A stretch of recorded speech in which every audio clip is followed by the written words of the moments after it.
Chicago, I would say Chicago lagged a little bit. From the dot-com bust about 10, 12 years ago, there's a little bit of a risk aversion in the Midwest. People don't jump back into the new things right away. It takes a little bit longer than it does on the coast. So Chicago as a tech center actually has all of the pieces.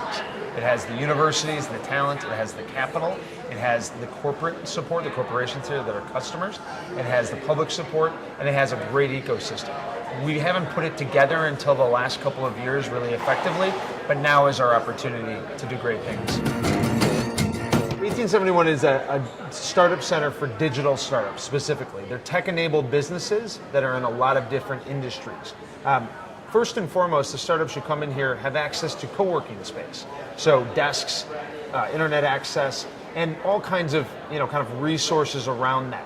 Those resources include office hours with experts, workshops with deep dives on topics like marketing and sales and accounting and legal structure and financing. And then they have access to investors and talent through the universities and the venture capital partners we have. We've made a lot of progress, but we're in the early stages of this. This is a long-term play, and our hope is that there's a long group of new startups coming out of Chicago so that we continue to fill the pipeline of great companies here. Our hope is that companies come to 1871, find what they need, grow, and then move on, get their own space, and then are replaced by new early-stage companies. I personally think at this point, 1871 is the perfect size for what we're trying to do. It's aspirational. People want to get in here, and they have to apply. So I don't think we're just going to expand this. I think there could be a lot of these types of places around the city of Chicago and around the Midwest. We need more than just 1871 to make a difference in the startup world. The only measure of success of a place like this, like 1871, is did companies, early stage companies, come in here, get access to the resources and connections they needed, and grow and go and get their own space. They graduate from here, as you said. So we will be looking at that over the long term. How many jobs are created? How many companies grow out of here? How many customers are affected? How much investment capital is invested, and how much returns to those investors? Chicago is an interesting ecosystem. It's not, Silicon Valley, and we don't need to be that nor pretend to be that. What it is it's a great place for traditional businesses, right? So when you think about the digital startup world here, a lot of the problems these companies are solving are old school business problems. These are not new problems. There's better solutions now with technology. So when you think about a Groupon, they were solving a marketing problem. They weren't solving a technology problem.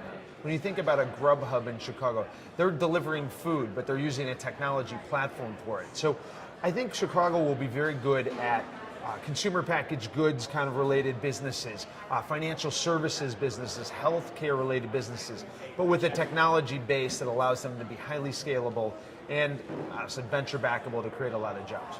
So Chicago should be good at more of those B2B kind of, maybe not as sexy social media kind of things, but that's okay because really it's those B2B businesses that a lot of times are solving business problems and creating a lot of value for customers and can scale very quickly. Mayor of Chicago and the governor swing by on a regular basis too. The most famous outside guest we've had here is probably the Prime Minister of Britain, David Cameron. He came during the NATO summits because they have a strong push for entrepreneurship and startups in London, and he wanted to see what we were doing here and see if we could find a way to partner. We had to make the place look like it was a regular day here, but in fact there were 100 people here at 8 a.m. on a Sunday morning to welcome the Prime Minister 2 weeks after we had opened.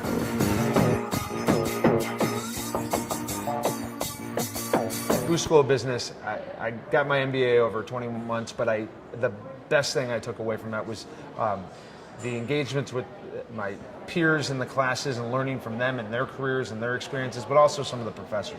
professors like Stephen Kaplan, like Waverly Deutsch, like Professor Scott Meadow regarding private equity and venture capital. I learned a lot about the early stage investing world, learned a lot from the New Venture Challenge, which is the highly successful venture competition for Boost students, and was part of that as a judge and a mentor, and learned a lot about creating new businesses and starting new ventures and the challenges and the opportunities that they have.